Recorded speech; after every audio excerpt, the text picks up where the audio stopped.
He thought he was only returning a favor, driving his younger sister to the rescue center so she could pick up the border collie mix she had been approved for 3 weeks ago. One stop, maybe 40 minutes, then back to the farm before dark. That was the plan. But the moment Calvin Reid stepped through the front door of the Maple Creek Animal Rescue, a small yellow Labrador came sprinting down the hallway as though it had been watching for him specifically. At the far end of that same hallway, half hidden behind the leg of a metal bench, a second dog sat perfectly still.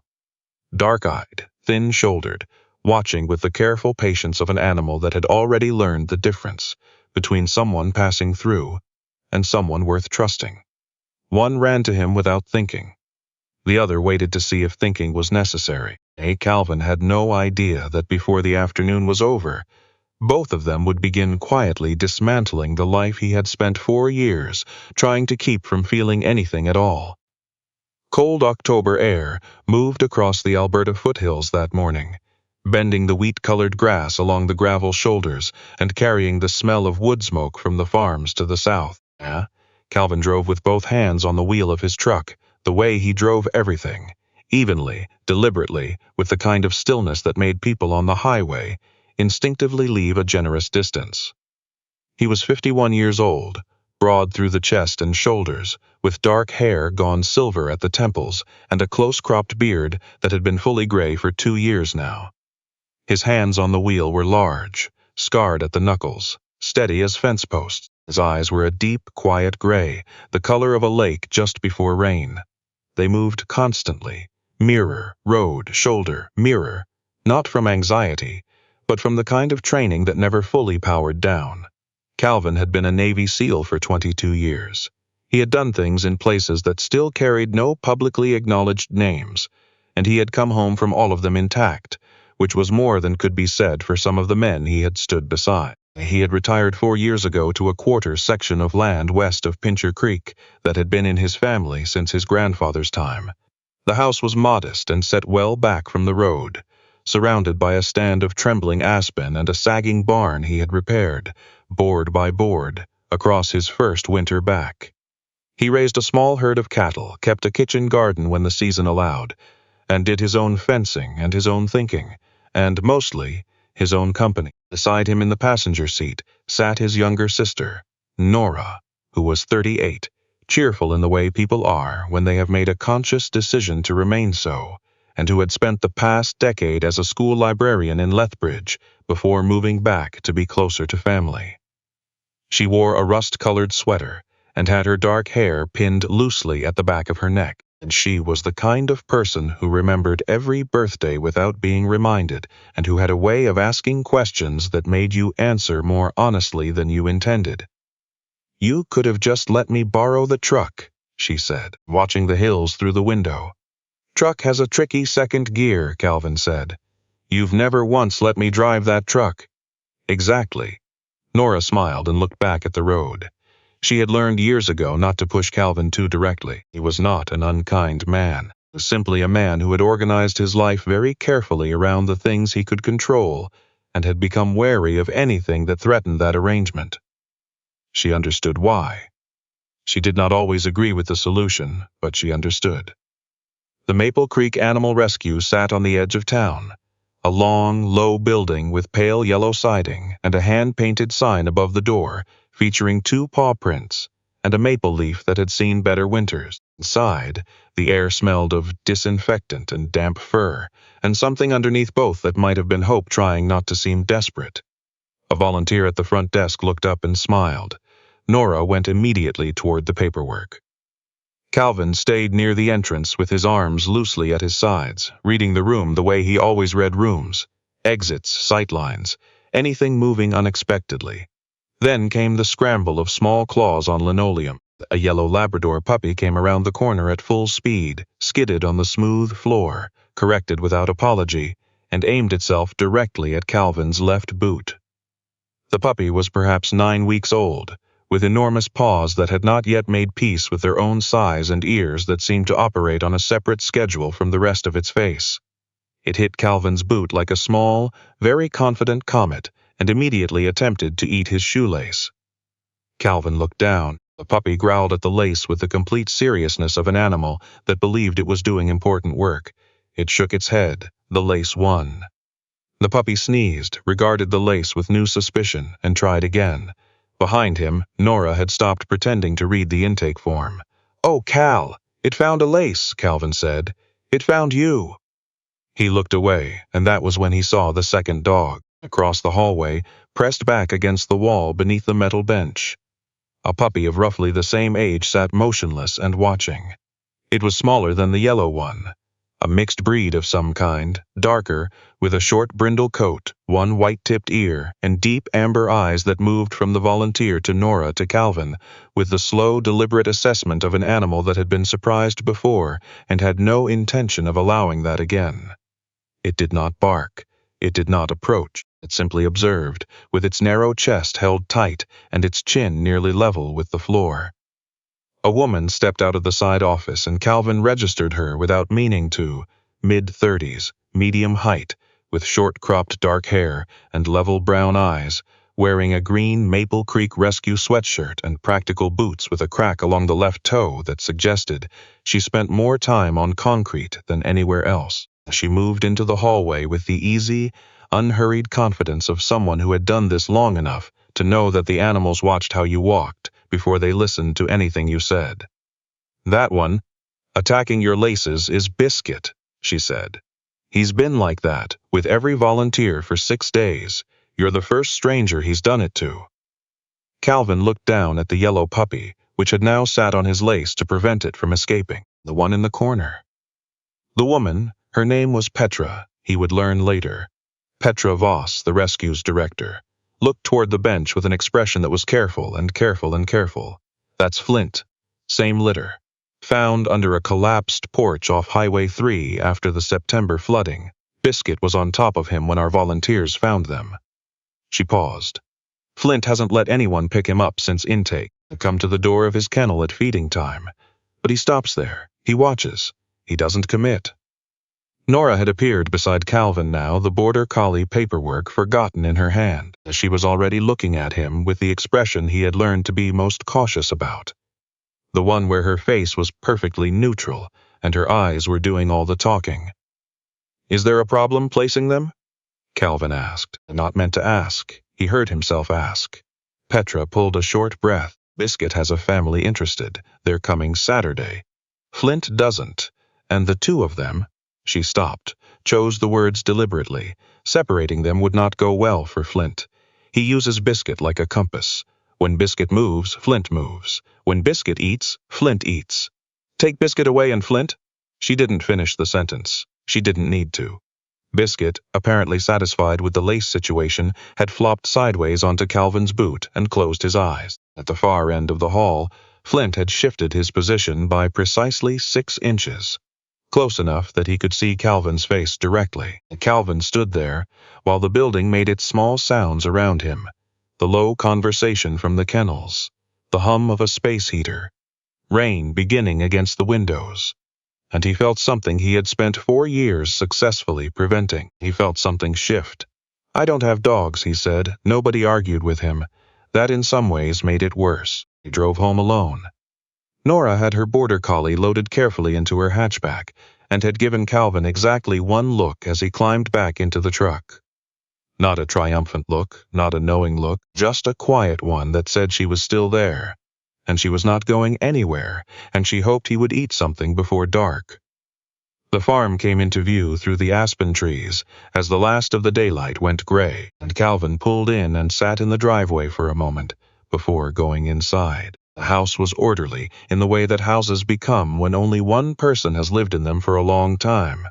Work boots at the door. Truck keys on the hook. The kitchen table with the 2 chairs, one of them pulled slightly back from the other 3 and never fully pushed in. Because that was how it had always been, and changing it felt like overreaching something he had not given himself permission to overreach. Yet he made coffee. He ate half a bowl of reheated soup. He sat at the table and looked out at the dark yard for a while. He thought of Biscuit. The image of it was ridiculously clear, that enormous footed comet skidding across the linoleum, declaring victory over a shoelace. Calvin felt a breath of something uncomfortable move through his chest. Then Flint appeared in the same thought, not moving, not asking, only watching from the shadow of the bench with those amber eyes that had already learned the price of expecting too much. Calvin stood, rinsed his bowl, and went to bed with the grim efficiency of a man who had decided the matter was closed. His phone buzzed at 10:20. He looked at it. Petra Voss. He opened the message. The first photograph had been taken in the kennel under fluorescent light, and it showed Biscuit sitting squarely inside his water bowl. Not drinking from it, sitting in it with the puzzled dignity of an adventurer who had reached his destination and found it smaller than expected. Beneath the photo, Petra had written simply, "He believes the bowl was installed for him personally." Calvin stared at the screen for a long moment. The sound that moved through him was involuntary and rusty, and almost, but not quite, a laugh. Then the second photo arrived. Flint curled very small in the back corner of his kennel on a thin blue blanket, eyes open, not relaxed, not distressed exactly, suspended, the way a person looks when they are trying very hard not to need anything, because needing things has not worked out well before. His chin rested on his front paws, one white-tipped ear turned slightly towards something outside the frame. Petra's message followed a few seconds behind. He didn't eat tonight. He watched Biscuit's kennel for 2 hours after lights out. Saturday is 4 days away. Calvin read that last sentence 3 times. He set the phone face down on the nightstand, put his arm under his pillow, and stared at the ceiling for 1 hour and 40 minutes before he admitted to himself that he was not going to sleep. He drove back to Maple Creek the next morning, before the rescue had officially opened. Petra's car was already in the lot. She came to the door when she heard the truck and stood in the frame with a coffee mug in one hand and the same cracked boot on her left foot, and she looked at him with an expression that was professionally neutral in a way that made it clear she was being deliberate about it. "I was in town," Calvin said. "Pincher Creek is 40 minutes from here. The highway's good." A beat passed. Petra stepped back from the door to let him through. Biscuit heard the boots first. There was a scramble, a skid, a small collision with the kennel gate, and then the yellow puppy came around the corner and found Calvin's boot with the relief of a search team locating a missing hiker. He sat on it. He looked up. His tail wagged so hard it seemed structurally inadvisable. At the end of the hallway, Flint appeared in the kennel doorway. He did not rush forward. He stood at the threshold, the exact border between his known space and the unknown, and looked at Calvin with those amber eyes that gave away nothing and nevertheless said everything. When a volunteer came around the corner with a mop and the handle knocked against the wall, Flint flinched, pulled back half a step, and looked not at the volunteer, not at the floor, but at Calvin. The mop handle was nothing. The look was not nothing. Calvin crouched down. Biscuit immediately scaled his knee with the ambition of a small mountaineer. He scratched Biscuit behind the ears without looking at him, his eyes on Flint instead. Flint took 1 step forward, stopped. His nose worked, his one white-tipped ear turned forward. Calvin held still. The step that Flint took next was very small, and it cost him something visible. But he took it. Petra appeared at Calvin's shoulder with a folder and said nothing at all, which was the right thing. He signed the forms with the concentration of a man reading a contract in a language he mostly trusted. Adoption agreement, veterinary release, feeding schedule, commitment to keep the dogs together. He signed each page like he was signing something that could not be unsigned because he understood that it couldn't. Petra slid 2 collar tags across the desk. One was orange, one was dark green. Now, Calvin looked at them, then looked at the 2 puppies watching him from the hallway. Biscuit with his whole body wagging, Flint with his chin lowered, and his eyes unblinking. And he picked up the tags and understood that the decision had been made somewhere in the previous 16 hours, and he had just been the last to hear about it. "Nobody's separating brothers," he said, and the words came out quieter than he meant them to. Biscuit barked. It did not sound related to the sentiment, but it arrived at the right time. Flint's tail moved once, just once. But it moved. The farmhouse on the west side of Pincher Creek had not been designed with puppies in mind, which became clear within the first 8 minutes. Biscuit discovered the kitchen and immediately attempted to extract a potato from the vegetable bin with the determination of an archaeologist who had read about potatoes but never encountered one in the field. He was unsuccessful. He tried again. The potato won. He sat down and regarded the potato with the expression of someone revising their strategy, then grabbed it by the end and bolted for the living room before Calvin could intercept. "That's mine," Calvin said. Biscuit did not appear to receive this information. Flint had come through the door slowly, staying near the wall, nose along the baseboard, moving with the focused attention of an animal memorizing a space before deciding what it thought of it. He found the corner beside the wood stove where the wall met the old pine flooring, and he sat there with his back protected and his eyes on the door, and on Calvin, and on the hallway all at once. Calvin knew that geometry. He had used it himself in a dozen countries and every airport he had ever been through, and most restaurants. You could call it caution. You could call it a habit survival had installed that nobody had asked for. He got the puppy food Petra had sent with him and set 2 bowls near the kitchen wall. Biscuit charged his at speed and began eating with the cheerful aggression of a creature that had never once worried about tomorrow. Flint watched from his corner. Calvin lowered himself to the floor, his knees registering a formal complaint about the pine, sat with his back against the cabinet, and waited. He did not call to Flint. He did not reach toward him. He simply occupied the same space at a distance that did not require anything, and he looked out the kitchen window at the aspen stand in the last of the October light, and he waited. After 11 minutes, Calvin did not count them, but he noticed when they were done. Flint crept forward and lowered his muzzle to the second bowl. He took 1 bite and froze, as though expecting the floor to penalize him. Then he took another. Calvin continued looking at the aspens. He heard Nora's truck in the lane before she knocked. She came through the door with a canvas bag in each arm, took 1 look at Biscuit dragging the potato behind the armchair, and pressed her lips together to hold back a sound. "Don't," Calvin said, "not saying anything. I can hear you not saying it." She set the bags on the table and began unpacking. Puppy pads, an extra blanket, a chew toy shaped like a moose that she held up briefly before placing it on the floor for Biscuit, who abandoned the potato immediately. Nora moved around the kitchen the way she always had in this house, familiar and unpushy, and she did not try to approach Flint until she had been in the room long enough that he had chosen to watch her instead of avoid her. "Hi, Flint," she said, very quietly, from across the room. "You can keep all of that to yourself today." Something in Calvin's chest tightened in a way he did not examine. The first 2 weeks were a negotiation. Biscuit negotiated loudly, enthusiastically, and without apparent awareness that he was the one making all the demands. He chewed 1 boot, not both, just 1, which Calvin privately found more insulting.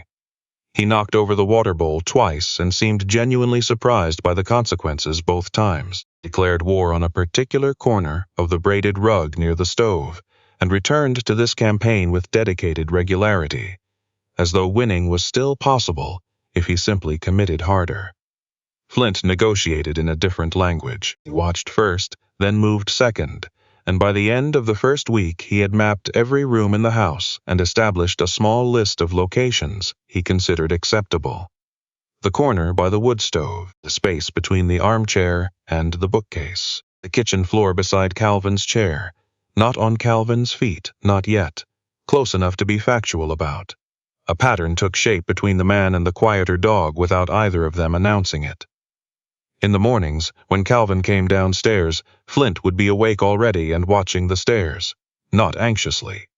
Just watching, the way you watch a door you are glad to see open. Evenings, when Calvin sat with coffee and the sound of the farm settling around him, Flint would cross the room and position himself nearby, not pressed against his leg, but in the general address of his presence. Progress was measured in inches and offered without comment. The folder was in the barn. Calvin had told himself for 2 years that he had put it there because the house was full, and the shelving was full, and the barn had a good steel cabinet that kept moisture out, all of which was true. none of which was the reason. It was a brown accordion folder, water-stained at the bottom corner, labeled in black marker with a name and a set of numbers that had meant something urgent once. Inside was a service record, a set of photographs, some letters from a handler Calvin had known for 6 years, and a vest, a small ballistic-rated tactical vest for a working dog, faded from sand and heat, with a rank indicator still attached at the collar. The vest had belonged to a Belgian Malinois named Axel. 72 pounds of attention and loyalty and terrifying speed, with a black mask and ears that could hear a conversation from 200 meters, and eyes that never once looked uncertain, even in places designed to produce uncertainty. Axel had been Calvin's working partner for 4 years. Axel had found the thing that the rest of them had missed, in a compound on a mountain that Calvin could still see clearly enough to describe in detail without closing his eyes. Axel had gone in first, the way he always went in first. He had not come back.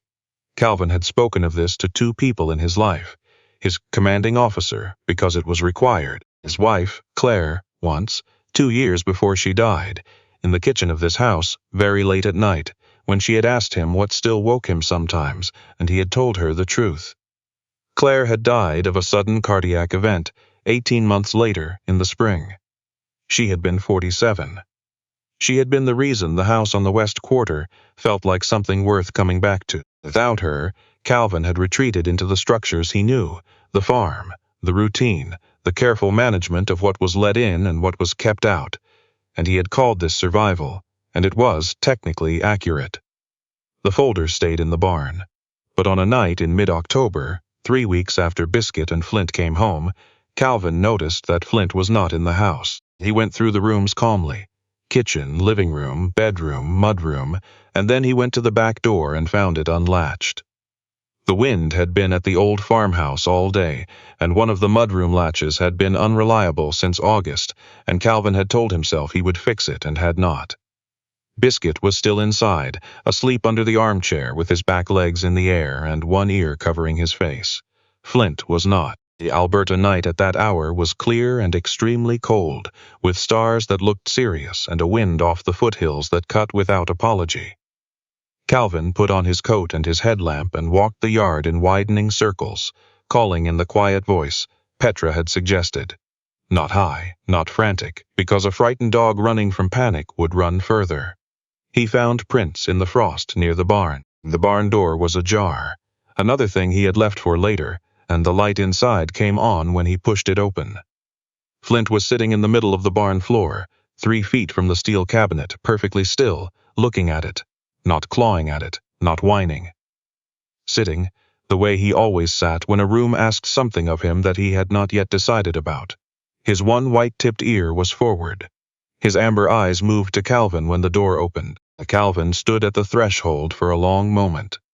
The cabinet was gray and utilitarian with 2 drawers and a shelf, and it held spare harness hardware and the brown accordion folder, and 2 other things he had kept without quite knowing what to do with that impulse.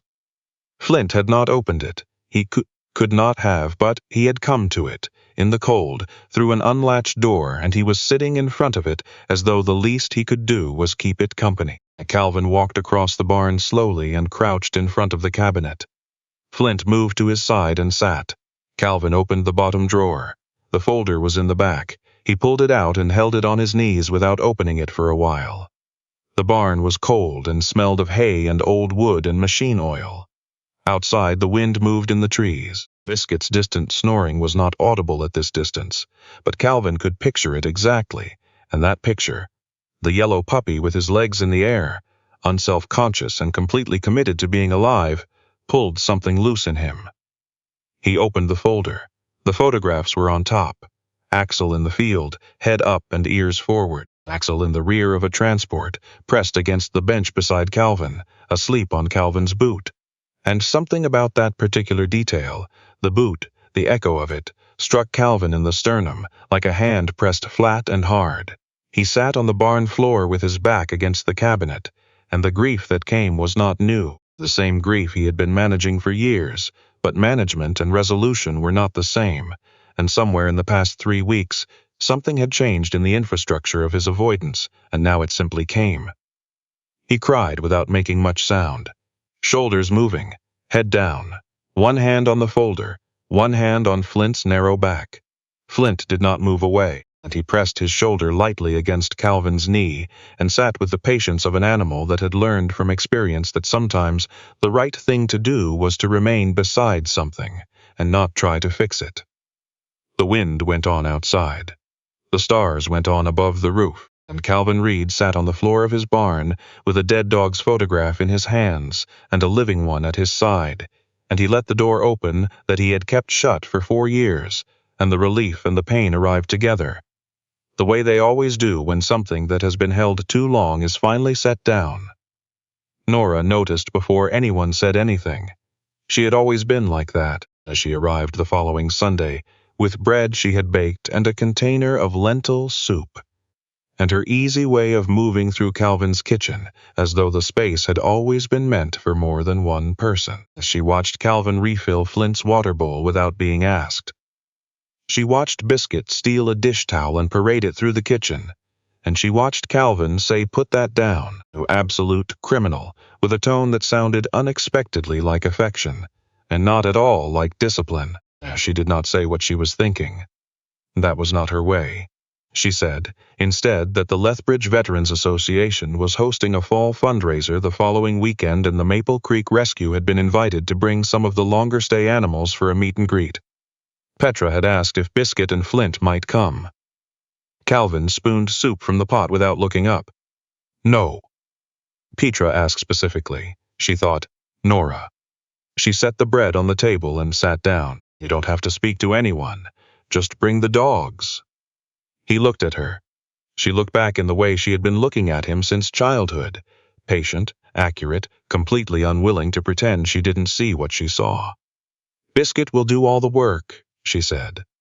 Under the table, Flint pressed his muzzle against Calvin's boot. The Veterans Hall in Lethbridge was a low-ceilinged building with long tables and a stage at one end that had last seen real use at a retirement dinner 3 years ago.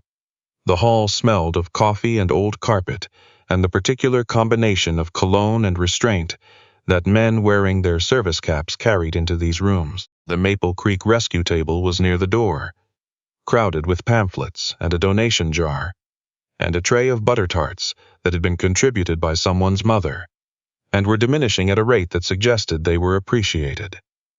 Biscuit became the most beloved individual in the room within approximately 9 minutes. He stole a butter tart from the edge of the tray, sat on it when a woman from the rescue reached for it, and looked at the ceiling with an expression of perfect innocence that convinced no one and delighted everyone.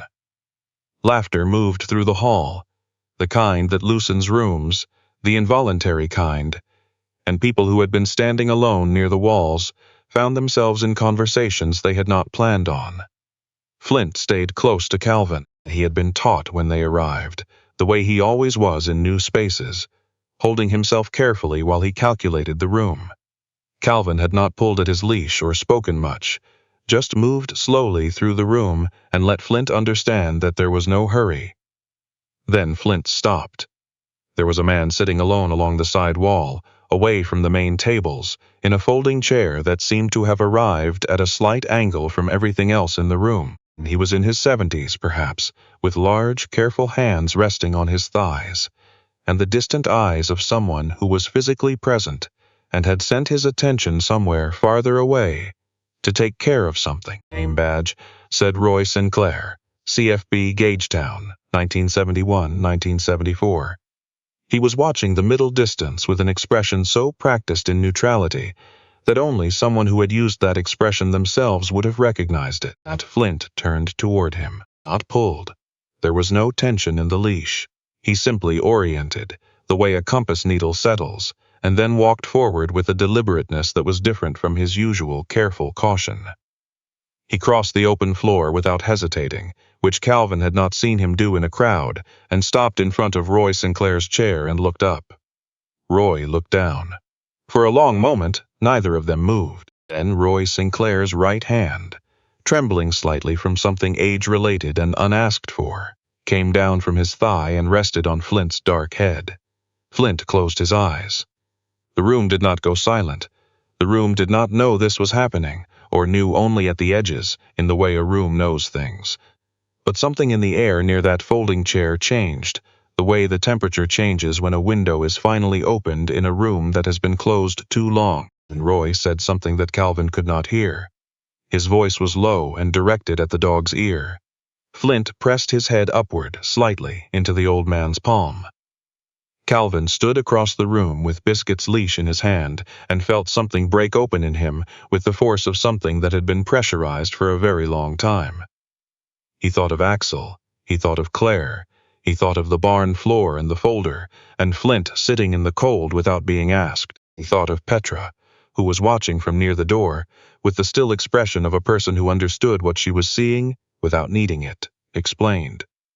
And he understood, with the particular clarity that comes from watching a frightened thing choose to be present anyway, that what had walked into his farmhouse 3 weeks ago was not a project or a responsibility or even a rescue. It was an answer, two answers actually, one loud and yellow and completely without shame about how much it loved being alive, and one quiet and careful and brave in the way that things are brave when they have good reason not to be. Nora found him later, near the coffee urn, and stood beside him without saying anything for a while. "He went to Roy on his own," Calvin said. "I saw." "Flint doesn't go to strangers." Nora was quiet for a moment. Then, maybe Roy isn't a stranger to him. Calvin looked over at the folding chair where Roy was still sitting, hand resting on Flint's back, talking in a low voice to no one in particular. Biscuit had somehow positioned himself across Roy's feet without anyone noticing, and was sleeping there with the aggressive serenity of a dog that had identified the most necessary location in the room and claimed it. Calvin shook his head once, slowly, the kind of headshake that is not disagreement, but something closer to surrender. To the evidence, to the shape of things, to the fact that the world had apparently decided to continue being larger than the part of it he had given himself permission to inhabit. Winter settled over the Pincher Creek foothills with the quiet authority of something that had never once been argued out of arriving. The gravel lane frosted. The aspen stand went bare. Snow came in 2 clean layers before November ended, and the farmhouse on the west quarter gathered the cold around it and held its warmth inside with the simple determination of a building that had done this many times before. The house had changed. This was not a dramatic observation. It had changed the way things change when they are used differently. Gradually, in small accumulations, there were scratch marks near the bottom of the back door, where Biscuit had expressed opinions about squirrels from the wrong side of the glass. There was a second hook by the entrance for the leashes. There was a basket of toys in the corner of the living room that had migrated from that corner to approximately 4 other locations throughout the week before returning because Biscuit believed in portability and Flint believed in order, and they had reached an uneasy federalism about it. Axel's vest was not in the barn anymore. Calvin had brought it inside and placed it on the shelf above the fireplace, between a photograph of Claire in the summer garden and a photograph of his unit from a deployment he did not name but did not erase. He had not turned these photographs face down. He had not organized a ceremony around standing them up. He had simply, one afternoon, put them where he could see them. And then he had made coffee and sat in the chair and let himself look. That was all. That was enough for now. Petra Voss came by on a Thursday in December, ostensibly to drop off a bag of the specific prescription food that Flint had been prescribed after the vet discovered a mild sensitivity. She arrived in a truck with a Maple Creek Rescue sticker on the rear window, wearing a dark green jacket over the same sweatshirt she had worn the first day, her short dark hair pressed under a wool toque. She stood on the porch while Biscuit performed his standard greeting ritual, which involved reversing at speed, colliding with the boot rack, and then pretending this had been a demonstration. Then she came inside and Calvin put the kettle on without asking, which surprised him when he noticed himself doing it. They sat at the kitchen table with tea, and Biscuit fell asleep under Petra's chair. Within 4 minutes, which Calvin noted, was a new record for him, with someone other than Nora. And Flint came and sat at the edge of the kitchen doorway, not joining exactly, but not absent either. They talked about the dogs first, because that was the easy door. Flint's eating schedule. Biscuit's escalating conviction that the cattle were a personal insult directed at him. Then they talked about the fundraiser, and Roy Sinclair, who had come back to the Veterans Hall the following week and asked if there was a program for therapy animal visits. And they talked about other things, slower things, and the afternoon moved in the way it does when the company is right for the room. Later, when the light was going and Petra pulled her coat on by the door, she said, "You're good for them, you know. Both of them."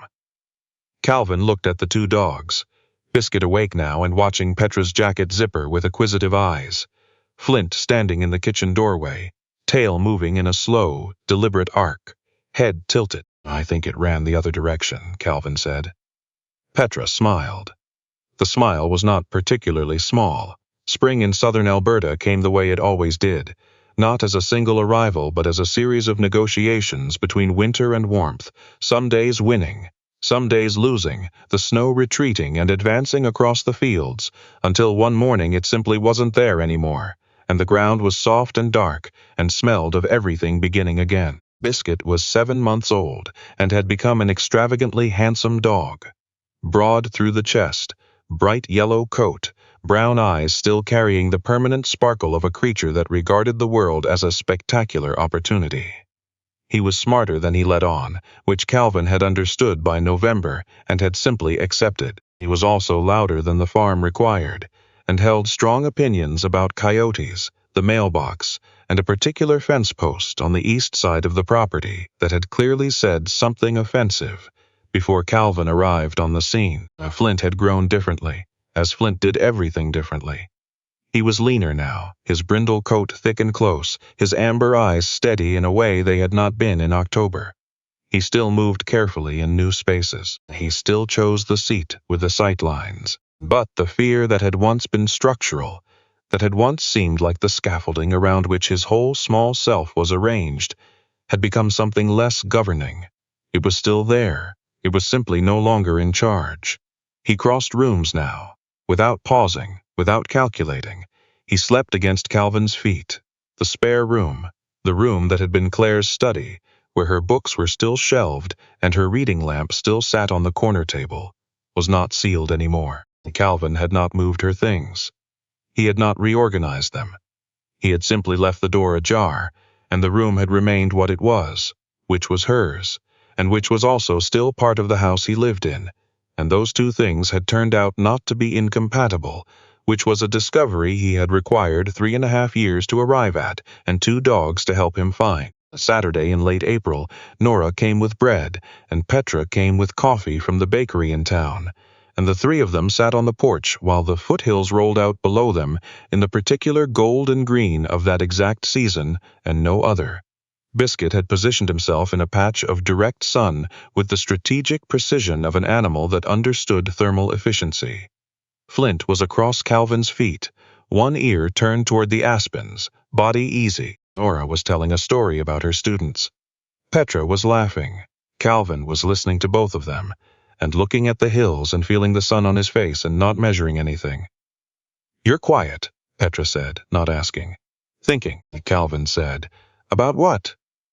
Biscuit sneezed in his sleep, startled himself upright, surveyed the porch for threats, found none, and slowly lowered himself back to the boards with the dignity of someone who had acted on accurate intelligence. Now Calvin watched him. Something in his chest moved in a way that had once been foreign and was now becoming familiar.